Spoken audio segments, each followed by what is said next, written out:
Hello friends, आप देख रहे हैं सरकारी जॉब भर्ती और मैं हूं हेमेंद्र साहू। दोस्तों, आज के जो टॉपिक में देखने वाले हैं 30 महत्वपूर्ण जो कि छत्तीसगढ़ सामान्य ज्ञान का है। इसमें हम लोग छत्तीसगढ़ के जो सामान्य ज्ञान है उसी को देखने वाले हैं। तो दोस्तों, यहाँ जो है सीजीपीएससी का 10वां वीडियो है। इससे पहले मैंने 9 वीडियो ऑलरेडी यूट्यूब पर अपलोड कर दिया है।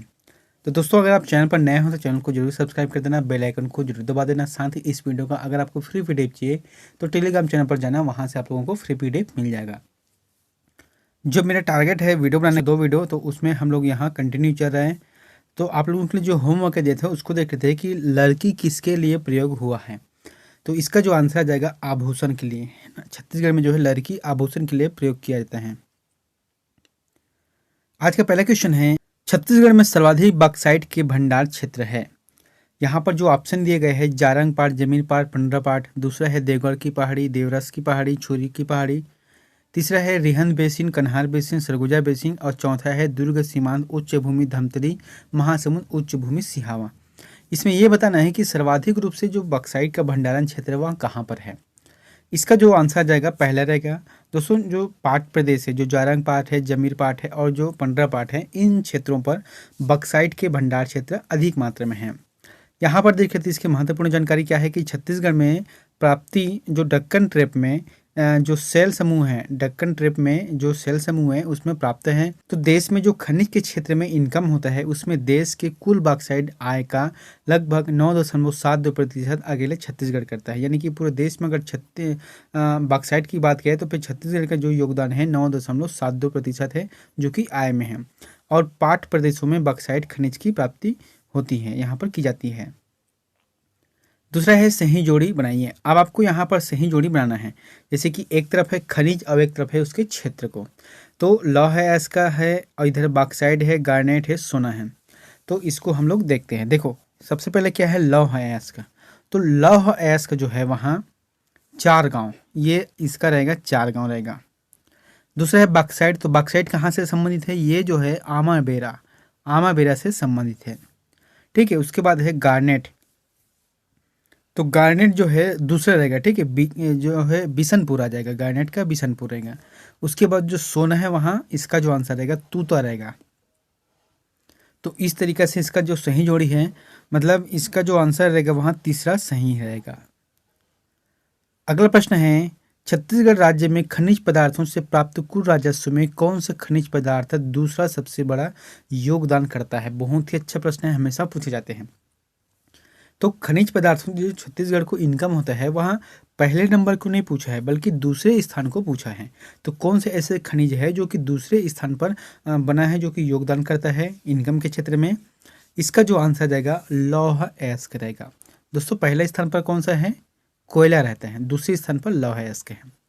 मैंने यहाँ पर लिखा है, प्रदेश में कोयले के बाद लोहे का दूसरा सर्वाधिक योगदान है, लगभग 29.51% है इसमें।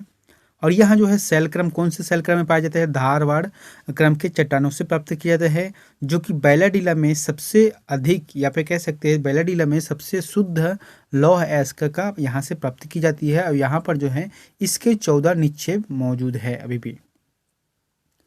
अगला प्रश्न है, मोहेला मानपुर जिले में लौह अयस्क के उत्पादन का निम्न में से कौन सा क्षेत्र है। दोस्तों, यहाँ प्रश्न थोड़ा सा बहुत इंपॉर्टेंट है, इसलिए है क्योंकि मोहेला मानपुर अभी जो जिला बना है इसलिए है। इससे पहले क्या था, राजनांदगांव। तो प्रश्न क्या रहता है, राजनांदगांव जिले में लौह अयस्क का, लेकिन अब जो है वहाँ हट गया है तो फिर मोहेला मानपुर आ जाएगा। तो इसका जो आंसर आ जाएगा बोरिया टिब्बू है, जो कि मोहेला मानपुर में लौह अयस्क प्राप्त किया जाता है। मैंने यहाँ पर लिखा है जैसे कि छोटे डोंगर है ना। तो छोटे डोंगर कहाँ से है, नारायणपुर से है। उसके बाद 4 गाँव। तो 4 गाँव जो है कांकेर जिला से संबंधित हैं।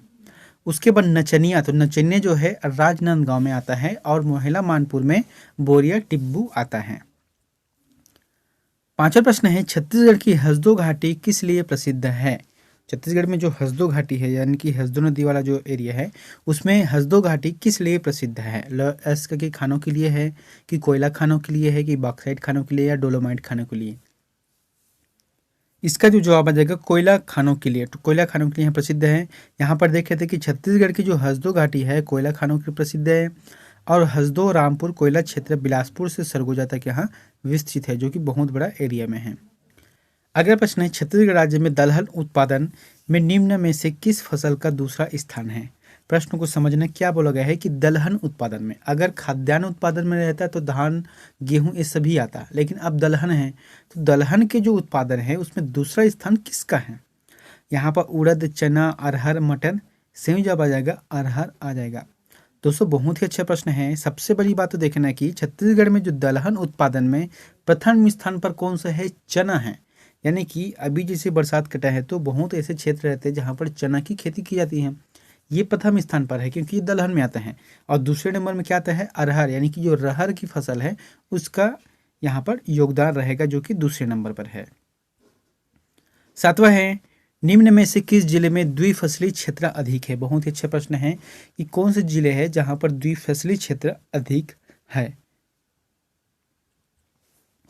इसका जो जवाब आ जाएगा राजनांदगांव रहेगा। हालांकि कई कई जगह देखना कि जांजगीर चांपा ऐसा नहीं है, जांजगीर चांपा जो है सिंचित क्षेत्र के दायरे में आता है, लेकिन द्विफसली की बात करता है तो फिर राजनांदगांव आएगा। मैंने यहाँ पर लिखा है कि एक से अधिक बार बोया गया क्षेत्र में छत्तीसगढ़ का लगभग 10.99 लाख हेक्टेयर क्षेत्र आते हैं।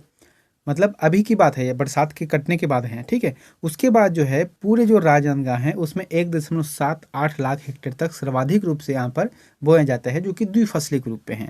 अगर न्यूनतम की बात पूछे तो कौन सा जिला आ जाएगा, यहाँ पर बीजापुर आ जाएगा जो कि सिर्फ 58 हेक्टेयर में बोया जाता है। अगला प्रश्न है, मक्का किस प्रकार की फसल है। बहुत अच्छा प्रश्न है, मक्का जो है किस प्रकार की फसल है, रबी, खरीफ, जायद। इसका जो आंसर जाएगा खरीफ फसल है मक्का। दोस्तों मक्का जो है इंग्लिश में पॉपकॉर्न बोलते हैं और छत्तीसगढ़ी में भुट्टा है।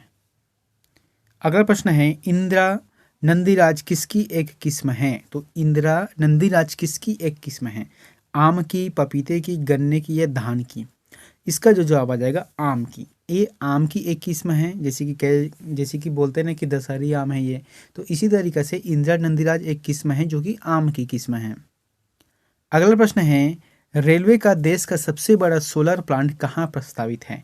तो रेलवे जो कि देश का सबसे बड़ा सोलर प्लांट कहाँ पर प्रस्तावित है, मतलब कहाँ पर बनाए जाने के लिए प्रस्तावित है, छत्तीसगढ़ में।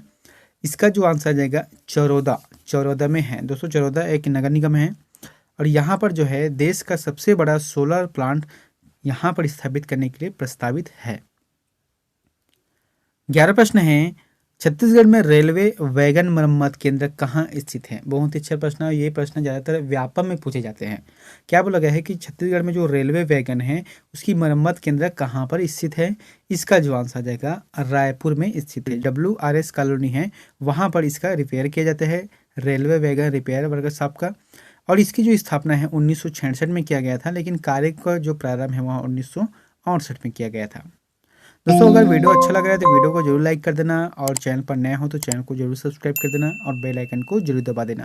अगर आप जो है शुरू से पहला वीडियो से लेकर जो लास्ट तक रहेगा, जिस दिन एग्ज़ाम होगा उसके पहले दिन तक से अगर वीडियो देखते हो तो आपके लिए एग्ज़ाम बहुत ही ईजी हो जाएगा। आपके बहुत सारे प्रश्न ऐसे रहेंगे जो कि आपको याद रहेगा। और ऐसा नहीं कि ये CGPSC के लिए है, छत्तीसगढ़ के जितने भी एग्ज़ाम हैं जैसे कि ADO का है, RI का है, हॉस्टल वार्डन का आने वाला है, तो इन सभी एग्ज़ाम में यहाँ हमेशा काम आने वाला है, ठीक है। अगला प्रश्न है, भिलाई इस्पात संयंत्र को किस खदान से लौह खनिज अयस्क प्राप्त होता है। तो भिलाई स्टील प्लांट यानी कि BSP को कौन से खदान से लौह खनिज की अयस्क जो है प्राप्ति होती है। ऑप्शन है दल्ली राजहरा, बैलाडीला है, झिलमिली है या बालाघाट है।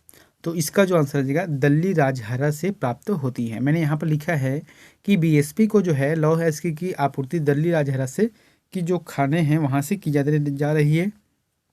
यहाँ का भंडार समाप्ति के कगार पर है क्योंकि कोई भी खनिज है वहाँ एक निश्चित सीमा तक वहाँ पर रहता है, एक निश्चित सीमा के बाद वहाँ खत्म होने लगता है। तो इसी तरीके से यहाँ का जो भंडार समाप्ति के कगार पर है।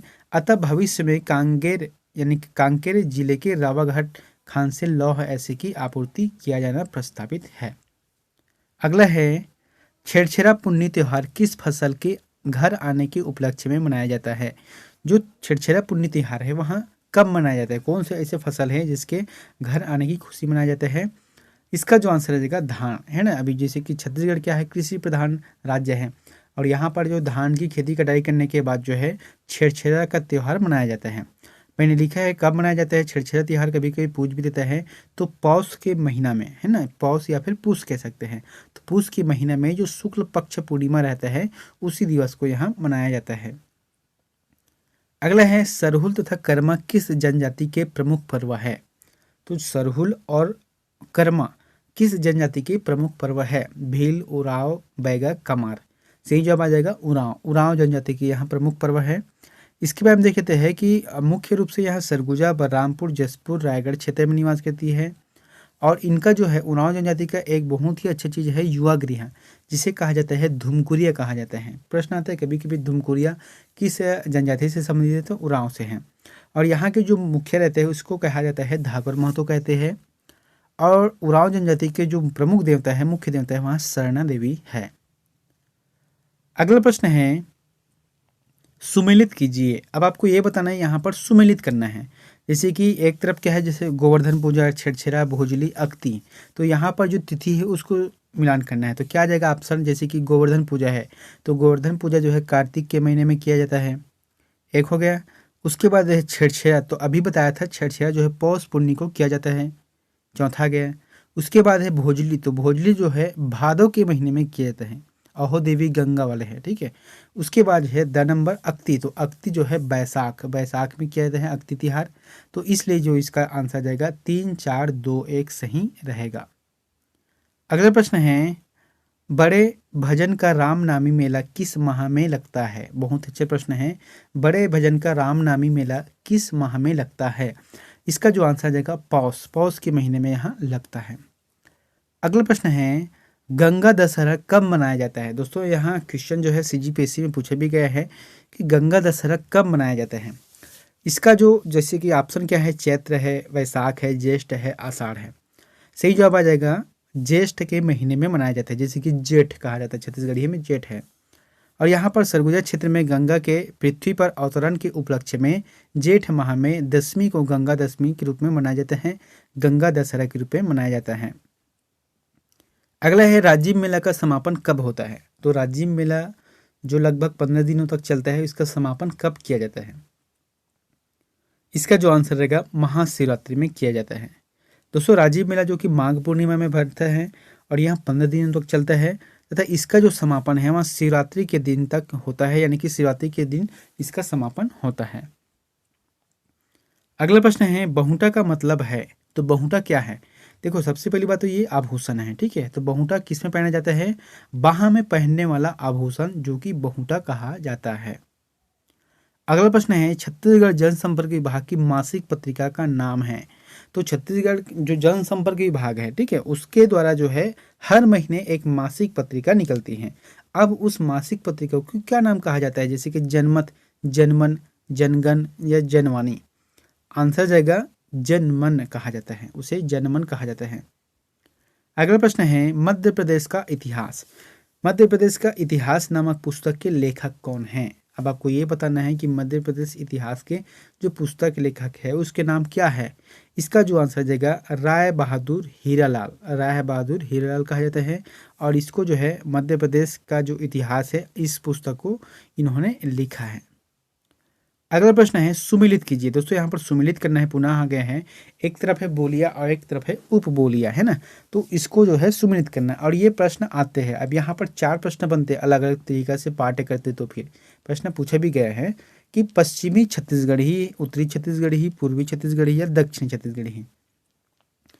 तो देखो पश्चिमी जो छत्तीसगढ़ी है इसका जो आंसर जाएगा वहाँ तीसरा रहेगा, खलटाही रहेगा, ठीक है, ये आ जाएगा थर्ड रहेगा, पश्चिमी छत्तीसगढ़ जो कि खलटाही है। उसके बाद जो उत्तरी छत्तीसगढ़ ही है, तो उत्तरी छत्तीसगढ़ का जो आंसर रहेगा वहाँ सरगुजिया, क्योंकि उधर सरगुजा जिले हैं, ठीक है, तो सरगुजिया ज़्यादातर रहता है, उधर का बोली है वो। उसके बाद है पूर्वी छत्तीसगढ़ी। तो पूर्वी छत्तीसगढ़ी का क्या है, इसका जो आंसर क्या रहेगा, दूसरा नंबर रहेगा लरिया। दोस्तों मैंने आप लोगों को शायद पिछले वीडियो में बताया था, जो पूर्वी छत्तीसगढ़ है यानी कि जो लरिया बोली है वह किस जिले में बोला जाता है। इसका जो आंसर रहेगा महासमुंद, महासमुंद के जो सरायपाली और पिथौरा वाला एरिया है उसमें बोला जाता है।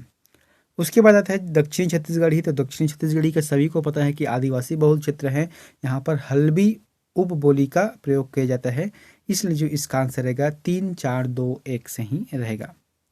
अगला है, यहाँ पर पुनः जो सुमिलित करना है साहित्यकार और रचनाएं। दोस्तों सुमिलित करने वाला प्रश्न आप लोगों के लिए बहुत फायदा है, क्योंकि इसमें जो एक प्रश्न के साथ साथ आपको 4 ऑप्शन मिलता है, 4 अलग अलग जानकारी मिलने को लगता है, तो यह आपके लिए और बेनिफिट है। तो एक तरफ है साहित्यकार है, एक तरफ है रचनाएं हैं। तो साहित्यकार जैसे कि श्यामलाल चतुर्वेदी, तो श्यामलाल चतुर्वेदी का जो रचना है वह कौन सी है? इसका जो आंसर जाएगा जैसे कि पर्रा भलाई, पर्रा भलाई ये रहेगा श्यामलाल चतुर्वेदी का है। दूसरा है हरि ठाकुर, तो हरि ठाकुर का है सुरता के चंदन, ये आंसर सही रहेगा। उसके बाद तीसरा है नारायण लाल परमार, तो नारायण लाल परमार का जो है सूरज नहीं मरे, ये बिल्कुल सही रहेगा, सूरज नहीं मरे।